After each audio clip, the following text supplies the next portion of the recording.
রেলের তরফে ফের উচ্ছেদের নোটিশ জলপাইগুড়ি স্টেশন বাজারের ব্যবসায়ীদের। আজ বৃহস্পতিবার এই নোটিশ দেওয়া হয় জলপাইগুড়ি স্টেশন বাজারের ব্যবসায়ীদের। নোটিশ হাতে পেয়ে দুশ্চিন্তায় ব্যবসায়ীরা।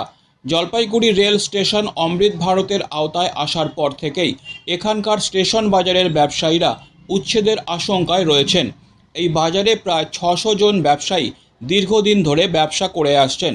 এখানকার ব্যবসায়ীদের দাবি, সাংসদ ডক্টর জয়ন্ত কুমার রায় এবং উত্তর পূর্ব সীমান্ত রেলের কাটিহার ডিভিশনের ডিআরএম তাদের পাশে থাকার আশ্বাস দিয়েছিলেন। তাদের আশ্বাসে উচ্ছেদ ইস্যুতে সাময়িক স্বস্তিতে ছিলেন ব্যবসায়ীরা, কিন্তু আজকের নোটিশ ফের তাদের কপালে দুশ্চিন্তা নিয়ে এলো। আজকের নোটিশে বলা হয়েছে আগামী 15 দিনের মধ্যে স্টেশন বাজারের ব্যবসায়ীদের তাদের স্থান থেকে সরে যাওয়ার জন্য। যদিও স্টেশন বাজার ব্যবসায়ীদের দাবি তারা উন্নয়নের বিপক্ষে নন, কিন্তু তারা পুনর্বাসনের দাবি জানিয়েছিলেন। তবে কিভাবে কোন বিকল্প ব্যবস্থায় রেল ব্যবসায়ীদের পাশে দাঁড়াবে তা অবশ্য এদিনও স্পষ্ট হয়নি অভিযোগ স্টেশন বাজার ব্যবসায়ীদের। এদিন ব্যবসায়ী অজয় বিশ্বাস জানান তারা আবার সাংসদের কাছে যাবেন এবং উচ্ছেদের বিষয়টি নিয়ে কথা বলবেন। স্টেশন বাজার কমিটির কোষাধ্যক্ষ বাদল সরকার বলেন, আজকের নোটিশে তাদের মাথায় হাত পড়েছে। তার দাবি, জলপাইগুড়ির সাংসদ এবং রেলের ডিআরএম তাদের আশ্বাস দিয়েছিলেন যে বাজারকে রেখেই রেলের উন্নয়নের কাজ করা হবে, কিন্তু তারপরেও আজকের এই উচ্ছেদের নোটিশে তারা হতভম্ব।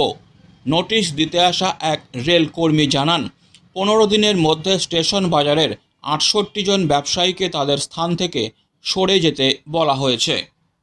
আবার দ্বিতীয়বার আবার নোটিশটা আসলো যে আমাদেরকে 15 দিনের মধ্যে আনতে বলছে। এখন আমরা এমপির সাথে কথা বলতে হবে। এমপি আমাদের কি বললো যে আমরা আসছি তোমাদের পিছনে। এখন জানি না কতদূর উনি কি কাজ করতেছে আমাদের জন্য। এখন ভোটে যেতে হবে তাই বলছে রেলের লোকরা, তাই বলছে। এমপি তো আমাদেরকে আশ্বাস দিয়েছে যে আমরা তোমাদের পিছনে আছি, এবং কি কতদূর উনি আছে আমাদের পিছনে সেটি হচ্ছে নেই। কথা বলবেন যে হ্যাঁ, আমরা তো যাবো। আমাদের বাজারে সেক্রেটারি আছে, সেক্রেটারি যাবে। এই যে সেক্রেটারি মহাশয় আমার সামনেই আছে, আপনার সাথে কথা। আজকে কি কারণে নোটিশ দিল সেটা আমরাও বলতে পারবো না। আমরা এর আগে যখন আমাদের নোটিশ দিয়েছিলেন তখন আমরা মাননীয় সাংসদ ডক্টর জয়ন্ত কুমার রায়ের কাছে গিয়েছিলাম, এবং উনি তারপরে আমাদের বাজারেও আসছিলেন। ডিআরএমের সাথে কথা হয়েছিল, আমাদের সাথে ডিআরএমের কথা হয়েছিল। ডিআরএমও আমাদের এই আশ্বাস দিয়েছিলেন যে আমরা বাজারকে কিছু করব না, বাজারকে রেখে আমরা রেলের সমস্ত উন্নয়ন করব।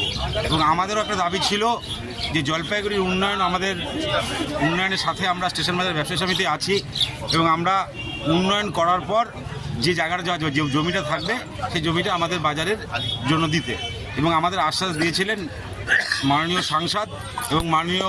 কি হলো আজকে হঠাৎ করে দেখছি রেলের থেকে একটা নোটিশ আসছে, এবং নোটিশে উল্লেখ করা আছে যে 15 দিনের মধ্যে আমাদের বাজার সরিয়ে দিতে হবে। কি করবেন তাহলে এখন হঠাৎ? কি করব, আমরা তো নোটিশ পাওয়ার পরে এখনো ভাবতেই পারলাম না নোটিশটা আসলো কেন। আমাদের আশ্বাস দিয়েছিলেন যে আমাদের বাজারে আর উচ্ছেদ হবে না, একদম পরিষ্কার। জয়ন্ত কুমার রায় আমাদের আশ্বাস দিয়েছিলেন যে আপনাদের পাশে আমি আছি, আপনাদের কোনো চিন্তা নেই। শুধু জয়ন্ত কুমার রায় নয়, রেলের যে ডিআরএম আসছিলেন উনিও আমাদের আশ্বাস দিয়ে গেছিলেন যে আমি 100% আপনার আশ্বাস দিচ্ছি যে বাজারের পাশে আমি আছি এবং বাজারকে আমি রক্ষা করব। তারপরে এরকম একটা নোটিশ কেন আসলো সেটা আমরা তো মানে উপর থেকে বললাম আর কি। এটা হচ্ছে আনঅথরাইজ যে দোকানদার বা কিছু লোক বসবাস করছে তারই ছিলেন, তাদের নোটিশটা কতদিনের মধ্যে উঠে যেতে হবে এখানে লেখা আছে। এখানে সব লেখা আছে, এখানে লেখা আছে 15 দিন। মানে এর আগে বলা হয়েছিল না যে এখন আপাতত উচ্ছেদ হবে না? সেটা তো আমরা রেল বলছি কি যাই না, ঠিক। এখন কেউ যদি বলে থাকে তাদের ব্যাপার, কিন্তু আমাদের রেল তো বলে নেই। মানে রেলের সাথে কী কথা সেটাও যাই না।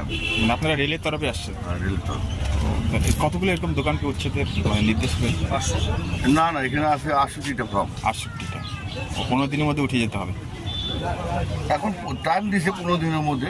টাইম তো 15 days of the date of publication of the order দেখা আছে।